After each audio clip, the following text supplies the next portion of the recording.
brothers and sisters in Christ, to another episode of In Depth on Dominus Est. I'm Margot Salcedo, the editor-in-chief of Dominus Est, and with me, as always, is our spiritual director, Father Jason Laguerta. Father Jason, good evening. Good evening, Margot, and to our viewers tonight. And we are all excited for our in-depth this evening, and a very special guest, Margot. I'm so happy to see you. And of course, we will have another first. Our guest tonight is someone we've been dreaming of guesting also for a while, hindi po ba, Father Jason? And we are so honored to have him here. Matagal na po natin siyang gustong mag-guest kasi he was the chair of the CBCP Episcopal Commission on Social Communications, and now he is the chair of the CBCP Episcopal Commission on Youth. At ako po ay nagagalak na makapiling po siya ngayong gabi dahil ako po ay kasama naman sa youth. Okay po. Nananaginip. Tawan-tawa si Father Jason. Okay po. So without further ado, Father Jason, would you do the honors po? Yes, and it is our honor and privilege to welcome to our program Bishop Marcelino. Okay lang ba Marcelino, Bishop? Bishop Junie of the Diocese of San Pablo, as well as with the FABC Office for Social Communications. Maraming salamat po, Bishop. Welcome po. Yeah. Good evening, Margot. Good evening, Father Jason. And good evening sa lahat ng ating viewers. I'm very privileged to be invited. Kahit sabihin nyo matagal na, pero mukhang nga ngayon naman ako nakatanggap ng imbitasyon. Pero anyway, never too late, ika nga nila. Ang ganda-ganda din po ng timing ngayon. We would like to congratulate you because you have been appointed member of the Dicastery for Communications at may bago po yata kayong boss. Yes, may bago kaming boss at malapit sa puso ni Pope Leo talaga siguro ang EWTN because he's I think the president of the news department of EWTN, si Montserrat Alvarado. Kamag-anak niya po kaya si very first Max siya, Alvarado. The very first laywoman prefect of the history of the church. Wow. Yeah. And she Bishop, looks can you very oh yeah, pero ako, Bishop, what's your take on the significance of this appointment? Parang sa inyo po, at least initial assessment po ninyo, what could be the reason and what could be the impact? Yeah, my take is very simple naman. I mean, I think Pope Leo just continued on with the movements that Pope Francis left him with. In fact, yung aming prefect before, who's retiring November, Dr. Paolo Ruffini, is the first lay prefect na. He was the first lay prefect of the whole dicasteries in Rome. So that's the very first pa. So dinagdagan lang ni Pope Leo, babae naman. And I think it's very significant because especially now with the issues that we've had with the church has had with, alam nyo na, United States of America, how Amerikano siyempre ng ating Papa, parang naging point of discussion. Ito, Amerikana ulit nilagay ni Pope Leo, who represents a very big part of the Catholic Church. I mean, ideas and attitudes sa present moment, itong si Montserrat Alvarado. And she has great knowledge of, dahil nasa news siya she has great knowledge of the whole geopolitical situation. And at the same time, dahil nga EWTN siya, she knows of the many nuances of the reality of religion, especially the Catholic Church in the world right now. Meron po akong fun fact, Bishop. Kaya ang theory ko po, actually, magpapasalamat po kami sa inyo kasi alam naman po namin na ang ibinulong niyo po talaga kay Pope Leo ay ang kunin ay ang host ng In-Depth. Kasi lang ang kinuha po ay yung host ng In-Depth ng EWTN. Kasi napahina ang bulong. Pero nauna kami, Bishop. Yung aming in-depth, nauna sa EWTN. Tama, Margot? Opo, nauna po tayo. Opo. Yung ating in-depth program, nauna sa never know, ha? Malay mo, Margot. banda-banda na yun. Takot ko Never na lang know. po. But speaking of Pope Leo, we really invited Bishop Juni tonight to discuss the first ever encyclical of Pope Leo entitled Magnifica Humanitas. And it's very significant, and specifically, we requested for the presence and wisdom of Bishop Juni because it talks about the Catholic Church in the era of AI, and being with the Dicastery of Communications and with the FABC chairperson of social communications, and before in the CBCP social communications, he is really the expert on this po. So, Father Jason, would you like to ask the first question po to Bishop Juni? Yes, yes, of course, my privilege. Bishop, kasi nga po, we know that, especially for Filipino audience, talagang hirap basahin ang encyclical, lalo na it's a papal writing, and also, alam natin, we are not a reading country or a reading nation. Pero siguro, how would we, first of all, before we go into the content, how would we invite or give a reason for the Filipino audience to really go into this writing of the Holy Father? Parang wag nating sayangin na napakagandang dokumento, pero magandang... so ano ang mapapasok natin sa dokumentong ito ng Santo Papa? Okay, ako tatanungin para sa mga Pilipino. Ang dami nating nakakaharap na issues right now, lalo mga magulang with your children. Marami din tayong nakakaharap na issues right now in relationships in the present moment. Alam niyo, itong encyclical na ito, kung babasahin nyo ng maayos, may mga sagot na maaaring makatulong sa atin para unawaan yung sitwasyon at di lang yun kung paano mag-respond sa situations. Isa yon. Ang ikalwa, since it's about AI, kung akong tatanungin nyo magagaling na rin lang ang Pinoy magpipindot. Gamitin nyo na rin ang AI para maintindihan nyo muna at kung paano nyo babasahin ng, sabihin na nating mas maikli itong mahabang encyclical na ito in a way na mas maintindihan ninyo by using AI. No? Gamitin nyo, mag-prompt lang kayo dyan. Lagay nyo lang, give me a clearer understanding of the encyclical of Pope Leo XIV, Magnifica Humanitas, and give it to me in words that I would understand. Ilalagay niya sa iyo yan. And I think that's a good start. That's a good start. And then ang third, siguro, from there, kung magkaroon kayo ng interest to understand it better, yan.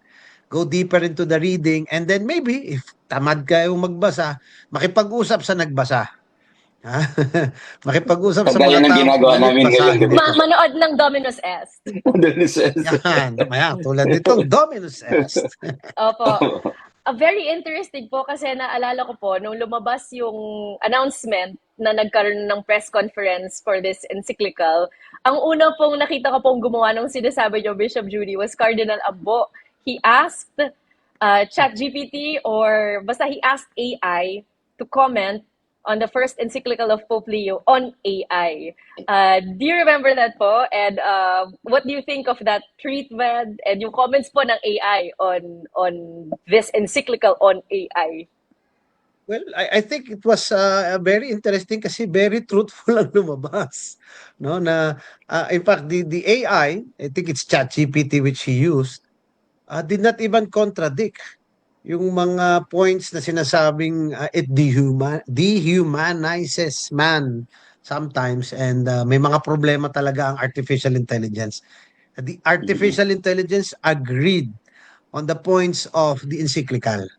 Kaya nakakatuwa in fact, if you want to go further, no, rather than just put it there, gamitin nyo na rin si Notebook LM, no, or si Claude. You use these two AIs, it will make a more in-depth, kukuha pa siya ng ibang sources and then present it to you in a very clear way then kung paano yung encyclical attacks the topic about artificial intelligence and why Pope Leo really is so concerned about it in such a way na ang comparison niya is the Industrial Revolution during the times of Leo XIII. Tapos siya ang considered the new revolution, which is the digital revolution in our present age.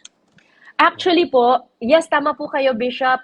There was reference made by Pope Leo to the encyclical of his predecessor, Pope Leo the 13th.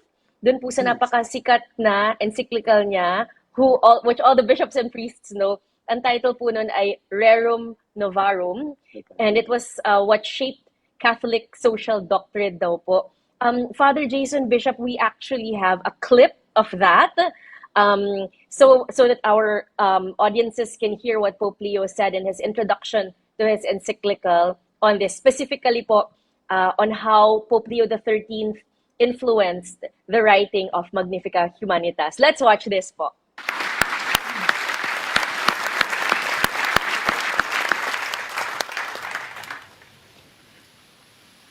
Dear brothers and sisters, I want to thank all of you for being here today, for your interest. Years ago, my venerable predecessor, Leo XIII, observed the situation of factory workers, their families uprooted, and new forms of poverty generated by rapid industrial transformation.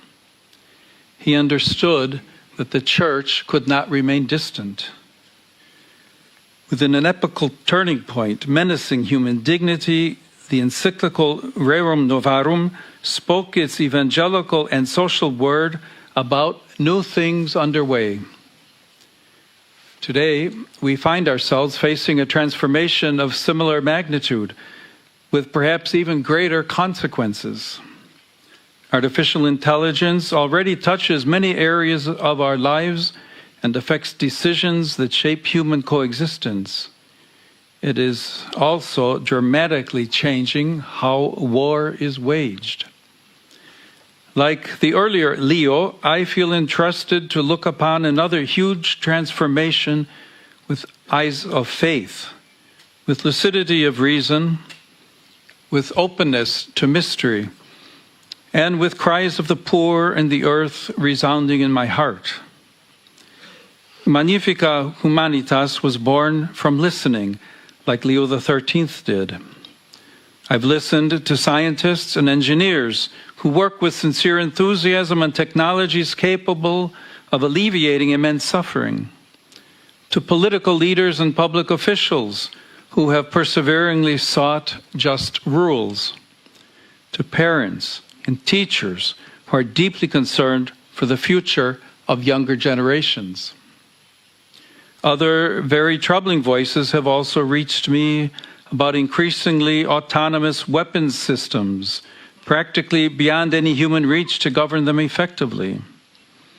I hear very troubling accounts of algorithms that can block access to healthcare, employment, and security on the basis of data tainted by prejudice and injustice.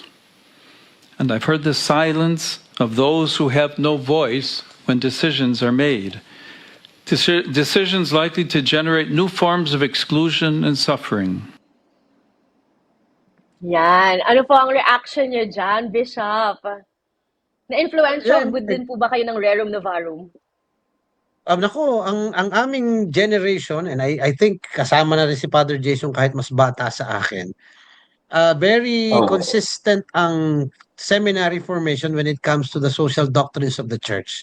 Laging kumpleto yan. Requirement yan sa amin as early as philosophy.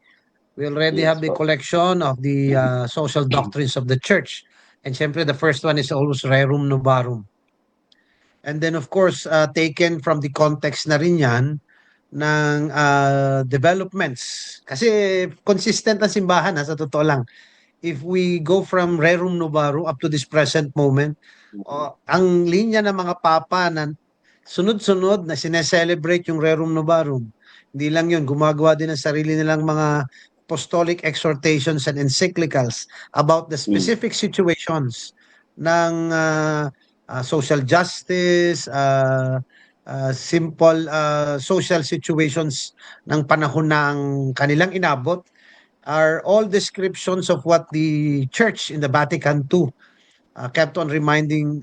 Part of the mission of the Church is yung reading the signs of the times.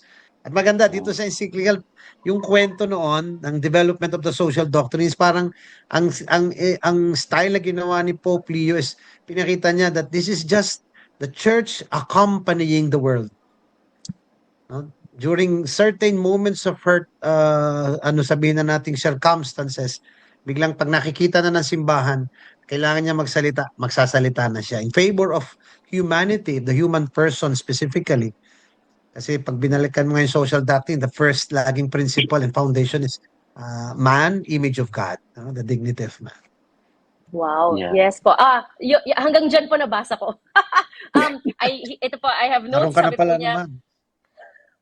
Sabi po niya, we must ask God for the wisdom to interpret the great trends of our time. Yung sabi niyo po, di ba, to see the signs of the times, particularly technological advances. But he said something interesting po, which is na there is one part po he said that AI should be disarmed, but parang he also said na kaibiganin po natin yung AI. Parang yung sinasabi niyo po, Bishop, kanina. Because he also said technology should not be considered in itself as a force antagonistic to humanity. So, di ba po yan po yung parang, let's use it for good?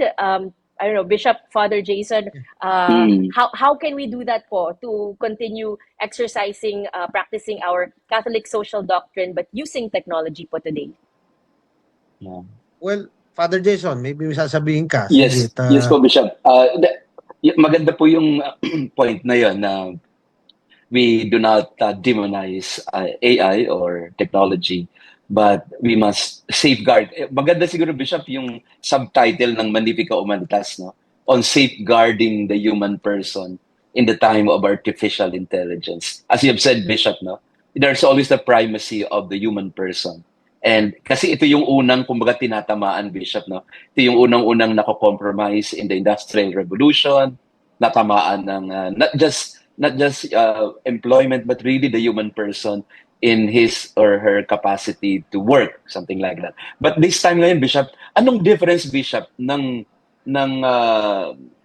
panahon ni Leo XIII and Leo XIV, Industrial Revolution and then itong AI? Basically, what do you see as a main difference of the two challenges for the human person?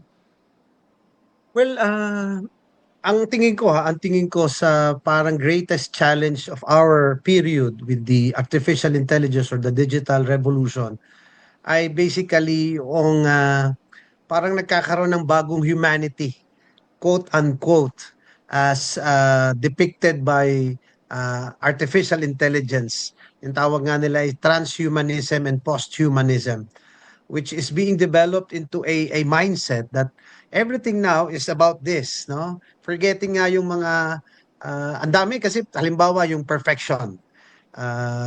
When we speak of artificial intelligence, it evolves, it upgrades itself. So parang ang lumalabas, this would be the kind of humanity we seek. Quote unquote ulit yung salitang humanity.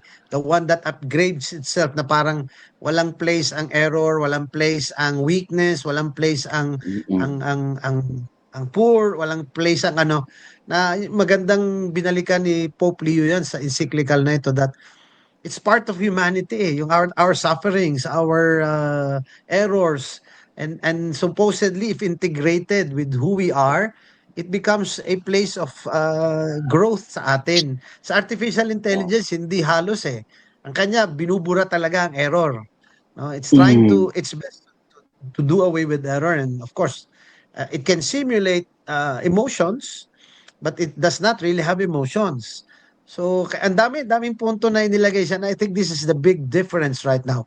And tsaka maganda sa binanggit ni Pope Leo dito sa encyclical, we have to be very careful because there are those who advocate that AI, sabi nila, is neutral, which Pope Leo immediately said it's not true.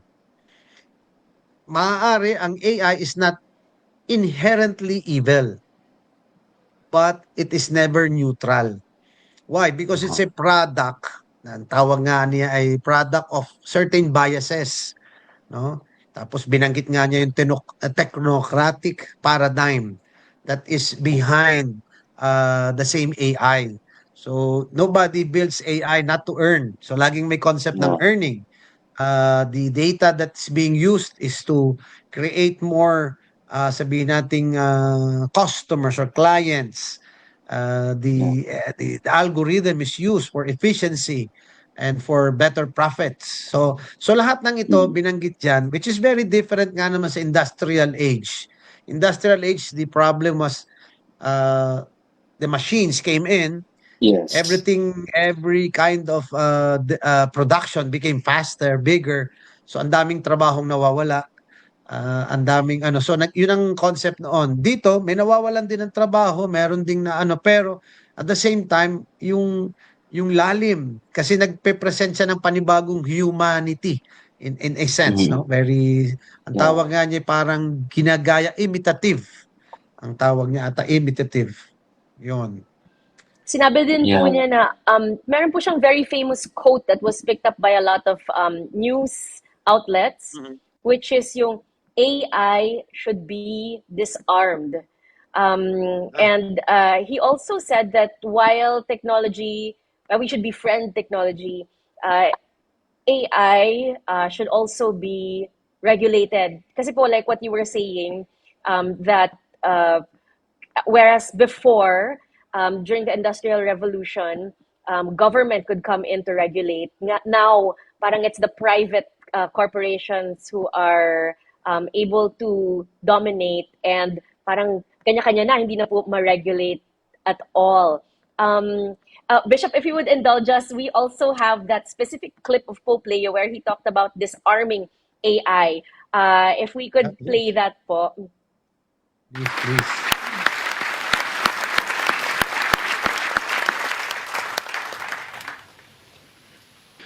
Artificial intelligence needs to be disarmed. The word is strong, I know, but deliberately chosen because this moment needs words capable of attracting attention, awakening consciences, and indicating paths forward for humanity. Yan. So, Bishop, could you comment po? Yeah, when he said disarm, hindi dahil may armas, no? It's not really only about physical warfare or anything, but rather, ang kanyang pinuntahan dyan is the concept behind now the existing use of AI or creation of AI technology is based on the concept of dominance. Parang gusto laging makalamang sa iba, to be Yeah. better than the other, and to create a dominating sabi nating app for the world of AI para ikaw ngayon ang magpapatakbo, no, in that sense no, meron siyang talagang concept na kung kayang pabagsakin yung iba, pababagsakin yung iba, to become better, no. And in fact, if you look at what the evolution of the artificial intelligence is, almost every 2-3 months may bago na namang AI na lalabas na much better. Si ChatGPT nga ngayon ang consider na pambata na dapat. If you want to be No. more professional, you go up na. May mga Claude ka nang dapat ginagamit. So, ganun kabilis ang mga ano niya. So, parang laging it's a race. It's a race. It's a competition. So, that's partly what he means by disarming yung AI, no? And in fact, I believe na partly nga kaya niya sinasabi ito is because nawawalan na nga ng concept ng dahil walang control eh. Wala siyang regulations that are clear. And as of this very moment, no one is daring. Why? Because in fact sa UK or Europe, in the European Union, there was an attempt, if I'm not mistaken, of trying to make policies or regulations. Pero ang malinaw, in the regulations, walang pumapasok tungkol sa arms. Meaning to say, regulation of the use of AI sa weaponry. So talagang at the back pa rin nito is the ones who pay for it. I mean, so at the end of the day, yun yung danger na meron. And ang ganda nung symbolism, well, not symbolism, the usage of Pope Francis of two biblical imageries. Yung isa the Tower of Babel, and the other one is the rebuilding of Jerusalem through the prophet Nehemiah. Ang ganda dahil yung isa nga naman, it's a concept of pride. Even though the symbol is a tower, it just simply caused division rather than unity. Because pride pa rin ang pinanghahawakan. The other one is welcoming to all the pluralities of the dispersed Israel back then. Bago i-rebuild yung walls, ang ginawa ni Nehemiah is to welcome people from all walks of life, from different places, na kahit mayroong ng pagbabago sa kanilang mga ideas of what Judaism is, it didn't matter because he was rebuilding Jerusalem. And those are the Yeah. two images that Pope Leo was trying to put into our minds, kasi nga yung present situation of AI ay parang Tower of Babel. And the Mm. challenge now is to create it with the imagery of rebuilding Jerusalem so that it becomes a welcoming tool ang magandang makita Yeah. about AI. Tama. Ganda Yung ng ano sinabi po, niya dyan, Bishop eh. Maganda yung sinabi ni Pope Leo about it. Yung we must, get our hands dirty in the construction site of building the world today, especially a civilization of love. Can you connect that, Bishop, itong two biblical images na ito sa last chapter niya about civilization of love, no? Yun yung dulo niya eh, after discussing all the social doctrines and then the effects and impact of the AI. Pero at the end of the day, ang message niya talaga is let's build something na he calls it nga yung civilization of love. Can speaking of you, civilization of yeah, love po, sorry Bishop, before po, because we actually also have a clip on the Okay, go. civilization of love po. So just to give it context po, she came for prepared, Bishop, no? for She came our prepared. audience. Opo, Very, let's very play this prepared. po.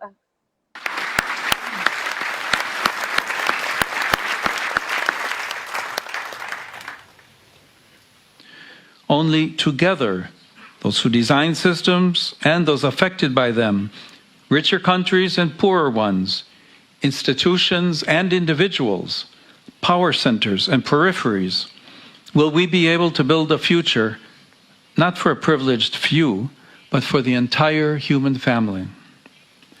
This is the civilization of love, which St. Paul VI spoke and which St. John Paul II so forcefully proclaimed as a horizon to seek together.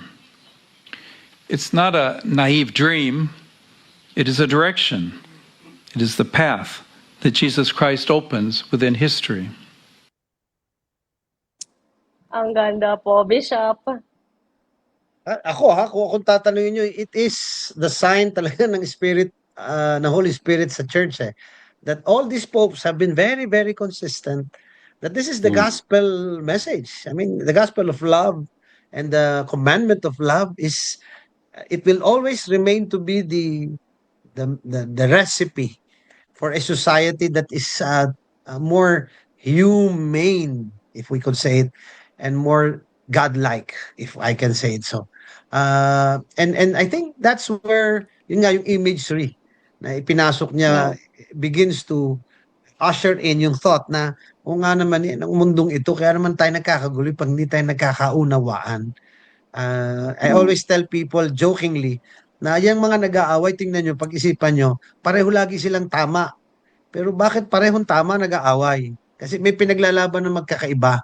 But as soon as one of them begins to surrender, yung tama niya at sabihin niya, sige na nga, mag-usap na lang tayo ng maayos.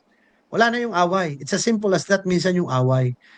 And the away, the basic principle is lagi the pride of the two persons who are against each other.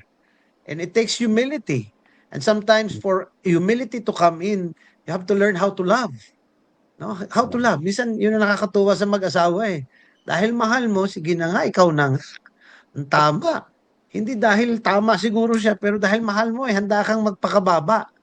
And it begins now a different kind of relationship. And tama naman eh, kahit kung saan, pagdalin yung salita ni Lord na yung commandment na love your neighbor as yourself. Siguro walang gera sa mundo eh, kung susundin lahat ng tao yan. Walang nag-aaway kasi love your neighbor as yourself. Hindi pa yung number one, love God above all. Doon muna tayo sa humanity, at the level ng humanity na love your neighbor as yourself. How do you want to be loved? Doon pa lang palalim na natin, ang laki na ng pagbabago eh. Talagang it's a civilization of love that we seek. It's not a utopia. Sabi nga ni Pope Leo, it's not naive. Yung ganung thought. Yeah. It's a path. Father Jason, may dadagdag po kayo? Oo, tsaka Bishop, yung binabanggit niya rin yung about, I think this would be interesting for you kasi nga yung may binabanggit siyang bago sa pandinig ko, yung ecology of communication, Bishop, yung in the encyclical. Meron siyang, Yeah. 'di ba, si Pope Francis meron siyang well, ecological conversion, but may dinadagdag na angulo ngayon si Pope Leo about the ecology of communication. What do you think about at least the dicastery, from the level of the dicastery to the parish social communication teams? Anong ecology kaya ang dapat mamayani, of communication in our church today, so that we can better proclaim the message of love of the gospel? Okay, so hindi ko alam kung may clip na naman si Margo. May clip ka ba, Wala Margo? po. Psychology. Wala. Okay. Opo. Go ahead po, Bishop. Sorry po. Ang basic na, kasi ang ecology, it just simply tells us of the existence of connections na lahat ay konektado with each other. So from the smallest part of the whole system, it's part of the ecology. And in the ecology of communications, seemingly enough, everybody is so connected already that anything that we do here has an effect worldwide, global. So that's the reality of communication right now. Kaya nga ang gusto ni Pope Leo is that our missionary work of evangelization goes deep into this ecology, the ecology of Yeah. communication, that we change the kind of sabihin na nating existing culture within this communication world, which I think Pope Francis pa naman in his last four, if I'm not mistaken, messages for the World Communication Day ay Yeah. napakalinaw. From beginning with come and see, listen with the ears of the heart, then yung wisdom, no, heart of, wisdom of the heart, tapos tungo dun sa recreating this ecology into an ecology or community of communication, into a communication that is truly God-based and Christ-centered. And in fact, the reflection, a pastoral reflection of the dicastery on towards full presence in this digital world. Ang ganda rin nun. I mean, it gives a reflection from different practitioners. Galing sa kanila itong reflection. Hindi talaga ito ginawa nung dicastery, kundi ito nag-imbita sila ng mga practitioners of social communications at gagawa sana sila ng document. Anong nangyari? Reflection na lang, pastoral reflection.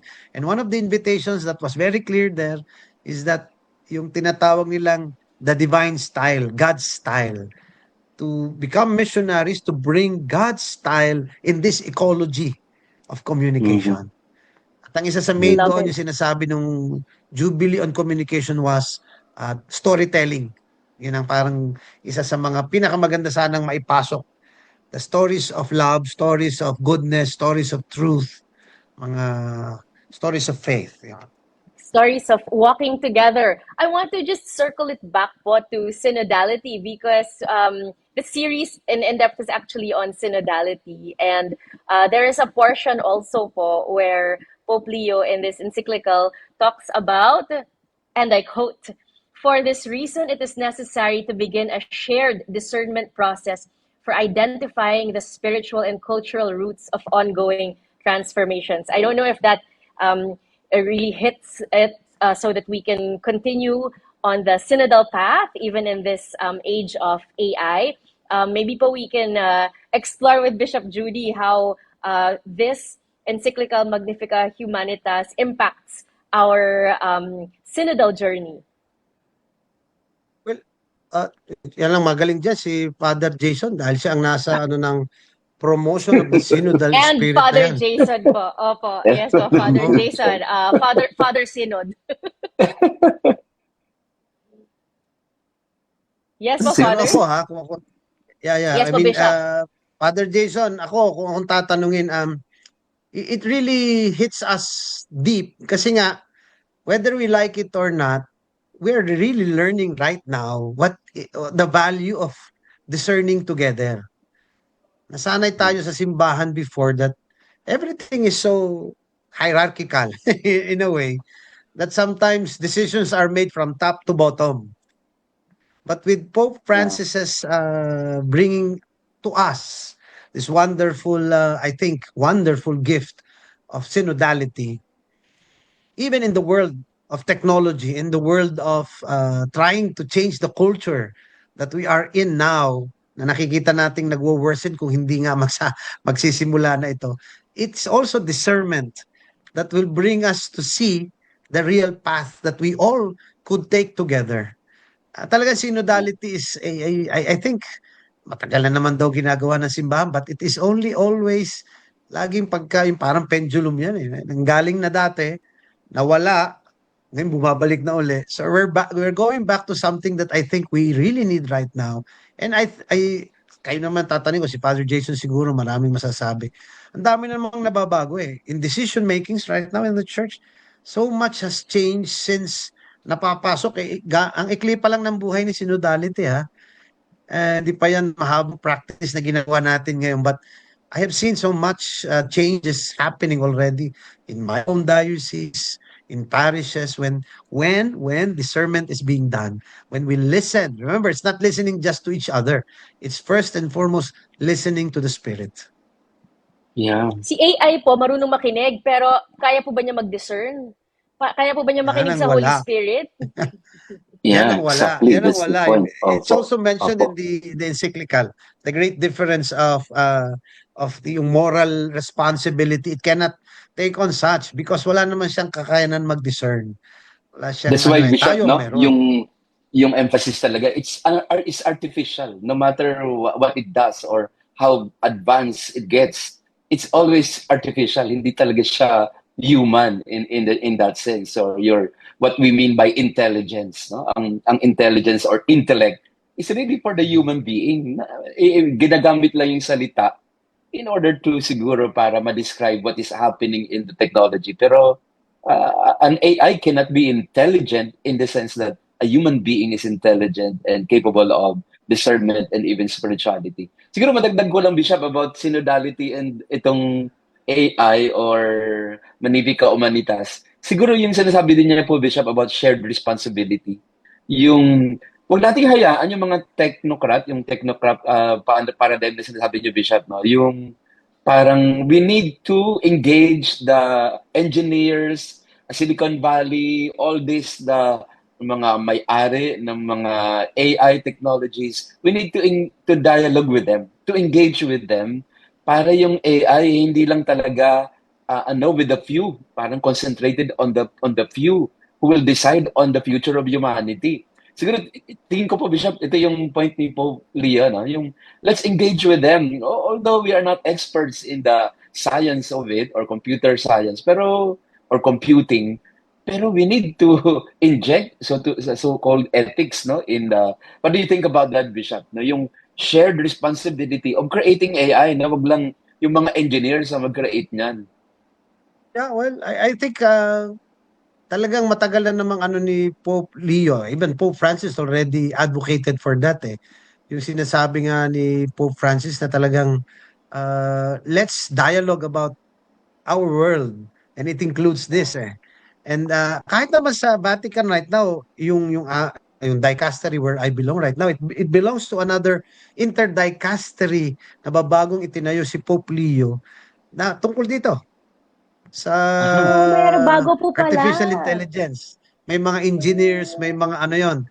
So they're trying to form a collaborative, no, study and research on how to really bring about a better culture na digital, no? Halo-halo, madami silang inimbitahan. Not even mga members ng simbahan, mga scientists, those in the know-how. And then, alam naman natin, a lot of the founders of the AI, yung fathers of AI, they are going around the world right now talking about the dangers and threats of AI. And sila mismo na rin nagsasabi, unless we all work together, ang nakakatakot pa nga sa words nila, baka mawala mawala ang humanity. Maging extinct. Ang kanilang term is to be extinct. No? Wow, The way scary. AI has been, nakascary. Pag pinakikinggan mo, sila yung gumawa. Pero sila yung takot. No? Siguro that's Wow. why Pope Leo mentioned po this term. Latin po siya eh. So pwede pa-explain po. Dignita humanita. Dignitas humanita. Well, I it's guess the human dignity. It's about human dignity. human dignity. It's Parang all about human dignity. essentially what I gather from it is that he was saying that even as we go through technological progress, we should not neglect inherent human rights. But could you add to that po? Kasi yan po yung sinasabi nyo, na pati yung pinaka nag-imbento ng AI, natatakot na po sila. So for you who, especially for the Catholic Church that is seeking to ensure that there are morals, how do we safeguard the faithful po from the dangers that AI poses? Ewan ko, pero kasi pag binasa mo talaga, and if you go back to our own knowledge of the human person, lagi ang sinisimulan lagi natin is yung Imago Dei, the image of Yeah. God. And that we share in that. No? We are the image and likeness of God. And then from there, yun yung foundations ng ating human dignity. At yung human dignity naman natin is connected basically in its reality na nabubuhay siya pag may human rights. So lahat sila magkakakabit eh.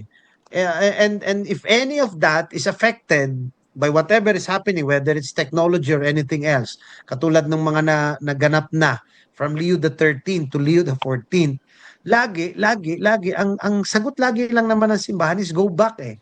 Go back to the reality of your dignity based on God. Hindi natin mahihiwala yon. No matter if we want to work with each other and trying to describe again humanity, laging babalik ang simbahan na tayo nilikha ng Diyos at nilikha niya tayong kamukha at kawangis, and which I think is the best foundation of anything na magse-safeguard sa humanity. No matter what we laging doon tayo nakakalimot minsan eh, the value of the human person.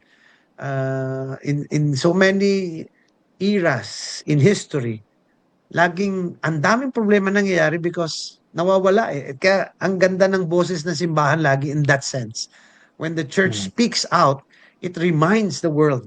It reminds the world. And in fact, the church never said that what we say is the only way. Hindi niya sinasabi, if you read all the hindi. Sinasabi lang niya that ito'y isang daan na makikita ninyo na ito yung bumabalik tayo sa dapat nating balikan kung sino tayo. And from there, let's talk about how to protect it, how to. Pero kailangan balikan yung foundations lagi eh. And I think it can never change. We should never change that principle and foundations of looking back to the foundations of this reality ng humanity natin and human dignity and human rights, which is basically based sa ating imagery or the image of God in us. Yeah. Bishop, ang dami po nating viewers ngayon, but we'd also like to tell our viewers that we're live. We're actually live. So if any of you have questions po, just type it in the comments, and we'll do our best po to ask the question to Bishop Juni. Father Jason? Yes, ang Bishop ba ko lang if siguro isang bagay na magandang klaruhin, no? Lalo na sa mga generation na hindi naiintindihan yung AI, no? Kasi we also have nagkakaroon ng generational gap, Bishop, no? And divide talaga, Bishop. Kasi yung mga kabataan, they are into it already. Ang layo-layo na ng kanilang narating sa AI, kumbaga. Well, on the other hand, may population sa mga parokya, even including my parish.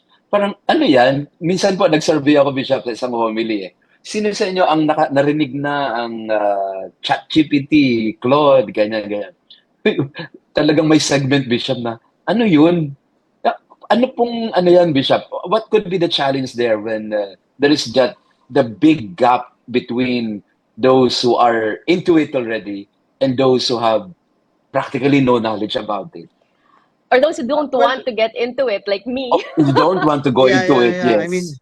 kasi iba't iba kasi some have the choice like Margo not to, but some don't have the choice because of poverty, because of the lack of opportunities, the lack of Wi-Fi or whatever.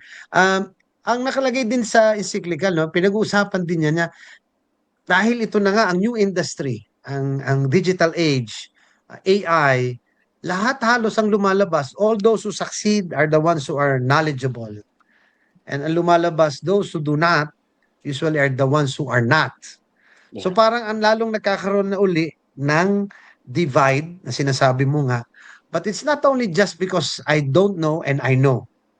Ang nangyayari tuloy, success, pagiging powerful, influential, at yung mga taong naiiwan sa laylayan na naman, ay kalimitan ay ito. Ito. Yeah. Itong mga kulang sa kakayanan. Kaya nga yung sinasabi niyang dapat mag-collaborate, mag-usap-usap, ay ang gusto ni Pope Francis nga itong community of love or the ano is civilization Civilization of of love. love. Yeah, nakapatong din naman siya dun sa katotohanan pa rin ng ano ng social doctrine of the church, which basically nakapatong sa common good, no, the Mhm. sharing of resources. Hindi maaaring isa lang ang may control ng lahat ng resources. It belongs to the whole of humanity. Lahat yan, solidarity, subsidiarity, all of these Universal principles destination. apply. Yeah. Yeah, even in this use of the artificial intelligence. Because if not, again, balik tayo, ang epekto na naman ay sa human person. Civilization is affected in such a way that mamaya-maya, yun na naman ang mangyayari, ang great divide. No? Ang great divide Yeah. among people. No? Hindi na yung those who have and those who do not. Ang lalabas na ngayon, those Yeah. who know how and those who do not. So parang iwan na Bishop, iwan. Tapos kung mapapansin ninyo, I'll give a concrete example sa sinasabi ninyo siguro for our audience also na baka akala nila hindi na may impact sa buhay nila. Minsan, Bishop, I was able to talk to a parishioner. Alam mo, paniwalang-paniwala siya sa isang content, no, sa TikTok yon or Facebook. Paniwalang-paniwala siya na si Pope Leo ang nagsasalita, nagmumura. Kasi, ano niya, image ni Pope Leo, words and voice ni Pope Leo. Sabi ko sa kanya, sister, hindi magbumura ang Santo Papa. Hindi favorite ko ninyo. Oh, ganyan ang no, si Pope Leo yan. Sabi ko, nako, ito na yung epekto, Bishop, no? Yung talagang, ano na ngayon, kung wala kang skill to understand AI and what it does and it's capable of doing, like simulating voices. I think, Bishop, meron kayong ganyang issue dati, di ba? oo, meron ako niyan.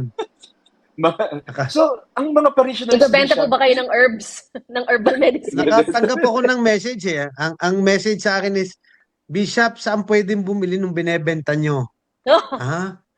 Ano binebenta? Naku. Hanggang sa i-direct ako dun sa page sa Facebook, I was selling lutein gummies. My face, my voice.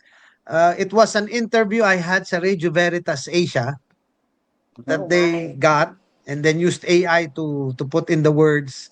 At ang pinaka nakasama ng loob sa akin, hindi na ako yung nagbebenta ng gamot or ng supplement. Ang nakakasama, yung edad ko doon 69 years old. So, Hindi gano'n po na ang ba? mundo. And Joke in lang, fact, Bishop. during the time of Pope Francis when he was sick and very sickly, alam nyo, early February, hindi pa naman patay. Ang dami nang naniwalang patay siya. Apo. Because something came out, tapos meron na nga nagtanong sa akin kung ano ang kukuning pangalan, quote-unquote, ni Pope Tagle. May nagpakalat Kasi po may ng lumabas na ganon. video Opo. na ina-announce siya Yes. as the Pope. Kaya nag-iingat Yes. din po ng husto si Cardinal kasi nabibiktima din po siya. Opo. Yeah. Ang dami Madalas. kasing and ito hindi lang ito doon sa marunong, sa hindi marunong It can happen also to the marunong. Pero kulang Yeah. ang runong. Sometimes a little knowledge is also as dangerous as having no knowledge sometimes no? Opo. Marunong tumingin pero hindi marunong mag-analyze, hindi marunong mag-criticize, Critical. hindi marunong Yeah. magtingin ng mga detalye. So you are also putting yourself out there to become a victim. To become a victim of the same nangyayari ngayon sa mundong ito. It's sad Opo. because whether we like it or not, yun na nga, ang daming with malintention, Opo. talagang gagamitin itong technology ito to scam people, to fool people, to even hurt people. No? It's scary po, but on the other hand, Pope Leo also said po na let us not fear. I guess we just have to put regulations. And on that note po, we have one more final clip po on Pope Leo Ah. saying po na wag po nating katakutan. Ito po.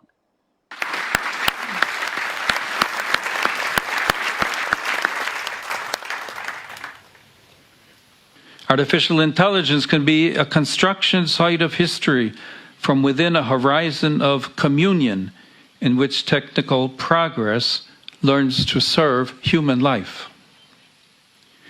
Let each builder choose with care how to build, warned St. Paul. He does not fear the work site, rather, he warns against building without solid foundations. Let's not fear artificial intelligence, but constantly keep the question of the human in play. Yan Yeah. po. So, eksakto po yung True. yung message po ni Pope Leo na wag po natin siyang katakutan. Bishop, we have just a few minutes left. But in social communications po, we have a question that was asked by a viewer. In social communications po, how can we promote unity or working together of all SOCOMs for each diocese? Not to avoid competition. Not naman parang minsan daw kasi may mga competition, but also siguro po we can relate it to Magnifica Humanitas by also asking how can we best use AI or the message of creating a civilization of love among SOCOM. Napakinggan naman natin si Pope Leo. Sabi niya, yung foundations ang mahalaga eh. The construction is not the problem. It's building it with the right foundations. Now, sa lahat ng SOCOM, one message I always give to them about doing our ministry is that you remember the reason why we do this. And that is to bring the good news of Christ. Whatever we do in the social communications ministry is to serve God above all and serve His church. Isipin yun, ang salita sa Diyos maka-Diyos. And kung ako nga sa inyo, anything we do, the question would have to always be, would Jesus want me to do this? It already puts aside competition. No? Because whether you win or not, doesn't matter kung mas maganda yung ginawa ng isa. In fact, if somebody does something better than yours, maybe one thing you could always do is applaud them, appreciate it, and maybe ask them to teach you how.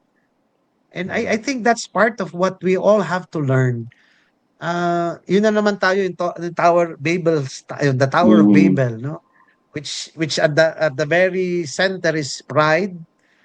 And in ministry, if pride is the concept that runs it, I assure you, laging ikaw ang bida. Ayaw mo yung iba. It's as simple as that. And papasok ang jealousy, envy, galit, lahat. Because that's the path of the devil eh. But if it's humility and it's Christ at the center of everything we do, ang linaw-linaw niyan, yung foundation, you will appreciate the work of others. The work of others. Ako, ewan ko, lagi kong pinangahawakan yun, no? Ako tuwan-tuwa pag nakakarinig ako ng pari na magaling magsermon. At pag sinabi nilang galing Father Bishop Jason po. magsermon, ako'y tuwan-tuwa dahil it's not something that sasabihin ko, bulok yan, mas magaling ako. Sorry, mali palang sabihin yun. Na, yung para bang nasa loob mo dahil mas magaling lang siya sa'yo. I think that's very very unchristian. So in social communications ministry, that is, I think, the path towards working together. Remember, mahirap gawin yung salitang pare-pareho because part of the gift that we have is plurality. diversity. Now, unity. Where do we find unity? Yun yung motto ni Pope Leo, to be one in the one. In the one. To be one in the one. In the one. Maging isa tayo lahat sa Kanya, kay Jesus. Yun ang Ang ganda mabigat. naman po. Before the Yeah. final question po of Father Jason, there's another question po from our audience, from Gigi Labrador. Good evening po. What is the meaning of, quote-unquote, to disarm AI vis-a-vis honing AI to increase the faith? And siguro po we can relate it na rin po to SOCOM, ano po yung role namin in helping to hone AI to increase the faith. Again, balikan ko lang yung salitang disarm na, yun nga, sinabi naman niya, and the analysis of the encyclical just simply points to, di naman yung disarming AI is tatanggalin mo nga yung principle of domination. Again, yung pride yun eh. The center of domination is pride. One tries to become better than the other so that one can dominate the other. That's where yung disarming comes in. Tanggalin daw yun, sabi ni Pope Leo. Tanggalin natin yun. When we use something like this technology, do not seek to use it to dominate the other. So yun ang disarm, yun ang general principle of disarming. Now yung owning ang aking paniwala Honing lagi po. sa owning is that owning nga, tama sabi? Honing po. Honing. Parang Honing. pagkahasa. Well, kahit ano naman eh, I mean, when you do everything or anything na gusto mong magawa mo ng mas maganda, you really have to hone your skills. I don't know, basketball. Anybody can dribble a ball, but to dribble it well, it takes a lot of practice and a lot of time. I think technology is the same. It's all available already in the same technology. How to use AI, the best way to use it.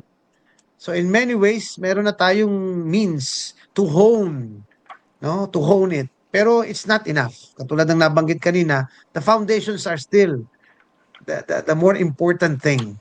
Kasi no matter how well you know how to use something, kung mali naman ang dahilan mo, you will be using it for the wrong reason. So babalikan mo dapat yon. So yung honing, I would recommend it. There are a lot of classes, tutorials existing on how to use the different AIs existing right now, the different technologies, and hindi lang yon. How to use them together. Yun ang kaganda, for example, ng Claude. Ang Claude, marami siyang settings wherein you could use the other AIs, no, in unison. Galing nga, may unison pa siya. And parang nagsisynchronize from you doing videos, from changing voices to ang dami, making scripts. Kaya niyang gamitin ng iba't ibang AI in a single sabi mo project by using the right prompts, and it takes skills and knowledge on how to do that, and there are tutorials for that, and I would recommend it to anybody. No, hindi masama para nga ma-own natin yung technology din is when you should know how to use it. Yeah. Expert na si Bishop Judy sa AI. Naku, kailangan natin humabol. Yes. Father Jason, would you like to ask the final question po for Bishop before we end our program po? I think Bishop's words are already more than enough, but gusto ko lang susugan yung kumbaga yung point ni Bishop earlier about really it all boils down to an anthropology or an understanding of the human person. Kaya yun yung title, di ba? Yung Magnificat Humanitas is humanity created by God in its grandeur. Hindi dapat mawala yon. Hindi tayo dapat mawala doon kahit na anong development or high-tech ng technology or AI. Hindi dapat mawala yung human person. Kasi pag na-compromise na siya, yung pagkatao natin, doon na marami ng abuses at doon ng maraming mga problemang darating. So, Bishop, thank you very much for the explanation. Of course, there's nothing more important than reading the encyclical itself, no? It's a little long, but yeah, good. It's a good read. Yes. Thank you, Bishop. Any Sabi ko final nga, words po? lang, Apo. itong ating ginawa is para lang natin tiningnan from, I don't know, a small, Bird's eye ano view. Oo, bird's eye view lang ito.